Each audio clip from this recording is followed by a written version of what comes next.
Estamos aqui com mais um episódio do nosso CSP Play Podcasts e a nossa convidada especial de hoje é Edith Pereira. Obrigada pelo convite, prazer estar aqui com vocês. Prazer é nosso.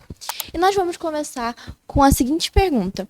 Edith, de onde surgiu a sua paixão por arqueologia? Foi alguém que te inspirou ou algum motivo específico para você gostar?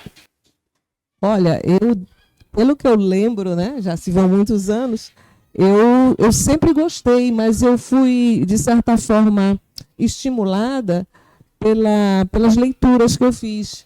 Tinha uma revista que eu acho que ainda existe, chamada Recreio.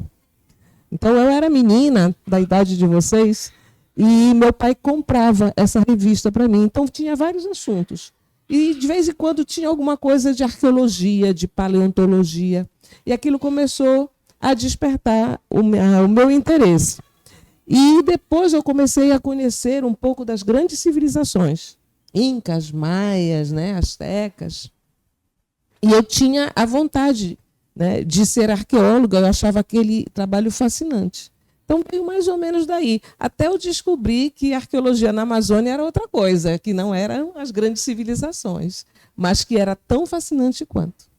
Entendi.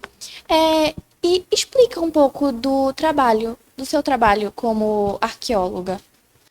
Tá. O trabalho do arqueólogo ele tem basicamente duas atividades. As atividades que a gente faz em laboratório e as atividades de campo, né? Então, às vezes as pessoas dizem, eu quero ser arqueólogo de campo, mas não existe o arqueólogo de campo. Existe a pessoa, o pesquisador, que vai fazer muitas leituras, vai estudar bastante, vai se interessar por um determinado tema, vai estudar aquele tema e vai escolher uma região na qual ele vai trabalhar. Então, quando ele vai para campo, ele já vai com uma série de perguntas, né, para serem respondidas.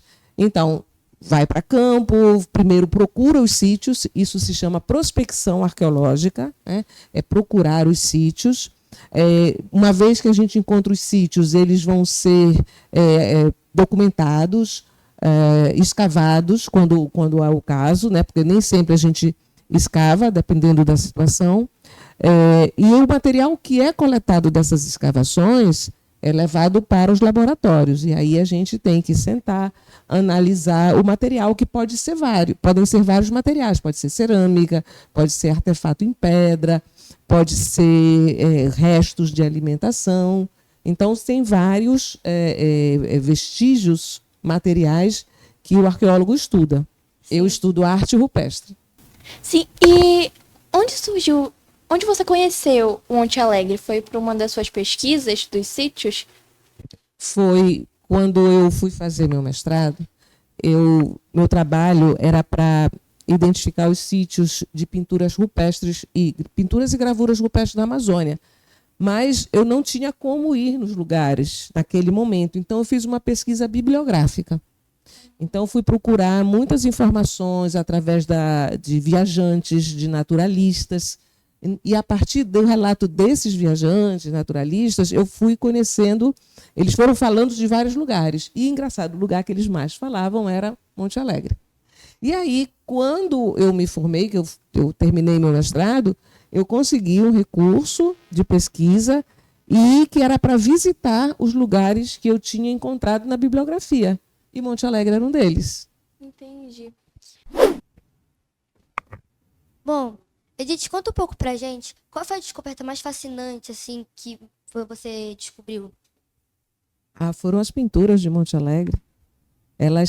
Eu não conhecia ainda, né, essas pinturas, e quando eu tive lá na primeira vez, eu só lia, né, o relato dos viajantes. E quando eu cheguei lá a primeira vez, foi bem fascinante. Foram, na verdade, duas. Uma foram as pinturas de Monte Alegre.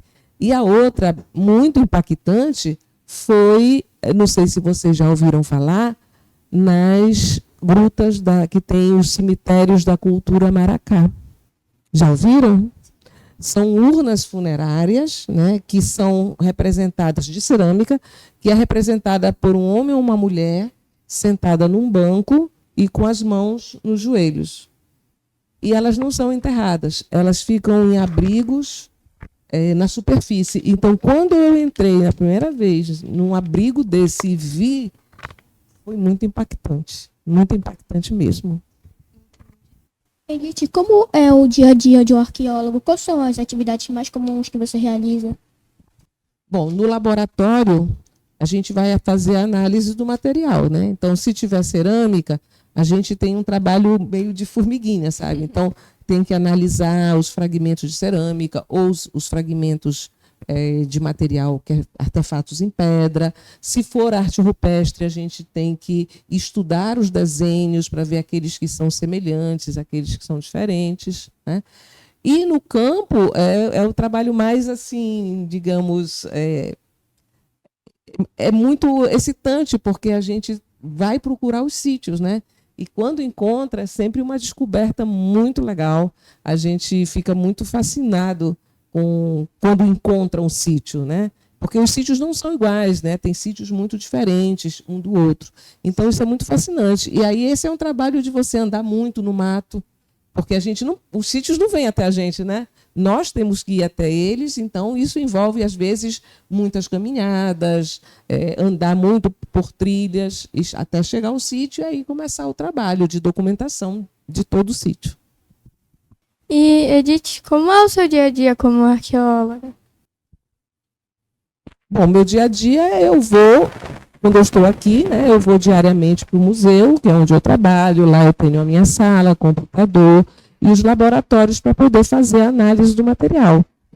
Esse é o nosso dia a dia do trabalho da pesquisa, mas isso envolve outras coisas também, envolve que a gente vai para congressos, apresentar trabalho, orienta aluno, né? Então tem muitas atividades que envolvem a pesquisa mesmo e a divulgação dessa pesquisa, ensinar a pesquisa também para os alunos.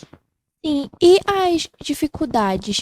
Como que você as enfrenta na vida, né? Porque você sempre tem aquelas dificuldades, né? Como arqueóloga. A maior dificuldade para a gente aqui na Amazônia são as distâncias. Porque a gente, como falei antes, a gente tem que ir até os sítios. E às vezes ir no sítio é muito tempo. Olha, para ir a Monte Alegre, eu pego um avião daqui para Santarém, é 1 hora de avião. Quando chego em Santarém, eu pego uma balsa e são 2 horas até o outro lado do rio. Né? E aí, no outro lado do rio, são mais 80 quilômetros até chegar em Monte Alegre. Então, aí já foi quase um dia inteiro de viagem. Mas tudo bem, quando a gente chega em Monte Alegre, e aí sim a gente vai procurar os sítios, ou vai trabalhar nos sítios, e aí, claro, a distância é muito menor. Mas também envolve longas caminhadas, né? A gente andar debaixo do sol, tem que se proteger com protetor solar, ou com camisas de manga comprida. Então, assim, esse trabalho no campo, ele é, ao mesmo tempo que é muito gratificante, porque a gente encontra os sítios, ele também é um pouco cansativo. Mas digo uma coisa para vocês, sempre vale a pena. Edith, como você se sentiu quando você foi nomeada cuidadora do Monte Alegre? A cidadã montealegrense, né? Foi uma homenagem muito bacana. Eu fiquei muito emocionada e muito honrada por ter sido considerada pela população de Monte Alegre como uma pintacuia também, né? Porque vocês sabem que os montealegrenses são chamados também pintacuias, né? Sim. Vocês sabem por que são chamados pintacuia? Por quê? Porque desde há muito tempo, é uma tradição de muitos séculos em Monte Alegre e na região do Baixo Amazonas toda, pintar a cuia. Vocês sabem o que é essa cuia, né, que a gente tem aqui? Então, eles sabiam preparar a cuia e eles pintavam, adornavam essas cuias. E as de Monte Alegre eram as mais bonitas. Daí vem o nome pinta-cuia. Qual a importância do sítio de Monte Alegre para a arqueologia brasileira? A importância é bem grande por vários motivos.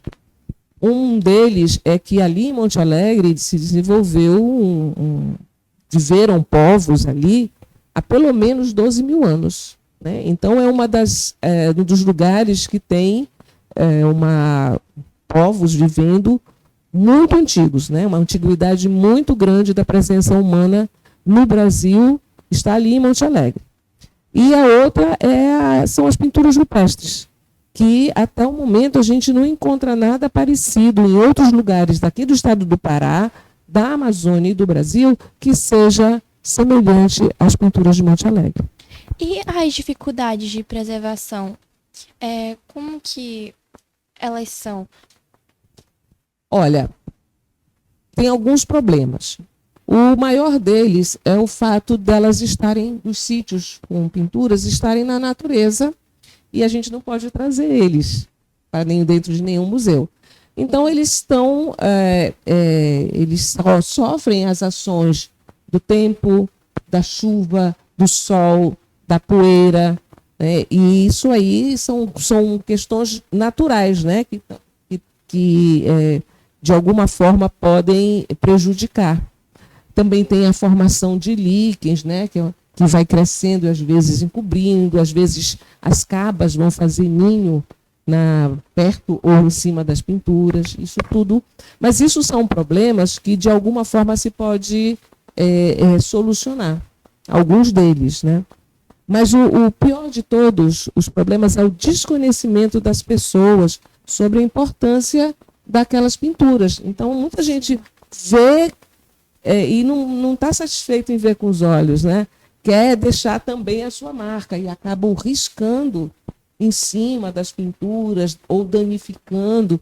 E esse é o maior problema, é o desconhecimento que as pessoas têm sobre a importância. Por isso, é muito legal que isso que vocês estão fazendo aqui, que estão querendo saber, né, qual é a importância desse patrimônio, que é para divulgar entre os colegas de vocês, aqui na escola de vocês, que existiram povos que viveram aqui na Amazônia e em Monte Alegre há milhares de anos atrás, e que eram povos que tinham um conhecimento e uma tradição muito importante para eles e que é refletida, entre outras coisas, através das pinturas rupestres.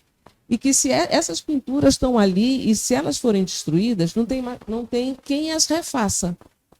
Então, por isso a gente precisa preservar e por isso o conhecimento, eu acho que é a chave mesmo para a gente entender a importância e preservar essas pinturas.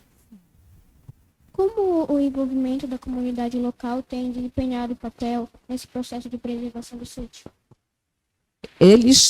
As comunidades dos locais onde tem os sítios arqueológicos, elas são as mais importantes, porque são elas que estão ali, morando do lado dos sítios e que podem ajudar a preservar, mas eles também precisam saber qual é a importância, porque às vezes eles não têm muita noção da importância. Olha, por exemplo, em Monte Alegre, muitas vezes tem pessoas que moram ali que nunca foram visitar os sítios. Então, é importante também, né, a gente trocar ideia com eles para mostrar a importância e eles nos ajudarem. Bom, vocês têm mais alguma pergunta? Bom, eu tenho. Diga. Para pensar aqui. Olha, qual foi, a pintura mais rara, assim, que mais famosa, que você já encontrou, assim? É difícil te dizer, né? Porque elas são muito diferentes. Lá em Monte Alegre tem uma coisa bem legal, bem interessante, é que tem algumas figuras que parecem que foram feitas uma única vez. Então você não encontra, pelo menos até agora, né? Do que a gente conhece dos sítios, existem algumas figuras que só foram pintadas uma vez. Então essas assim são bem emblemáticas. Eu não sei se vocês já viram no livro uma figura aqui bem grande, que tem uns raios na parte de baixo, ela é enorme. Ela foi uma pintura que a gente só encontrou até agora uma única vez na Serra da Lua. Posso depois mostrar para vocês que figura é essa. Então, ela é muito icônica, ela é muito, muito importante por essa exclusividade. A gente queria agradecer muito a sua presença aqui, né?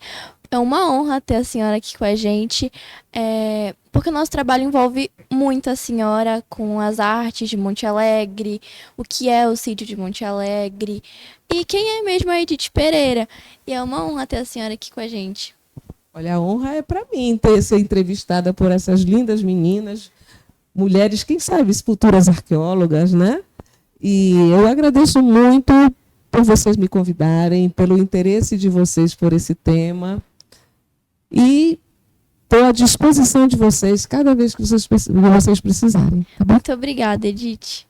E esse foi mais um episódio do nosso CSP Play Podcast. E se inscreva aqui no nosso canal.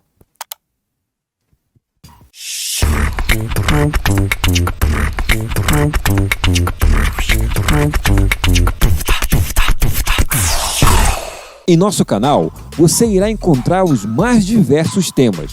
E o que é bom, produzido pelos nossos alunos, professores e colaboradores. É um prazer tê-lo por aqui. Explore à vontade. Teremos sempre novos episódios para você. Até mais!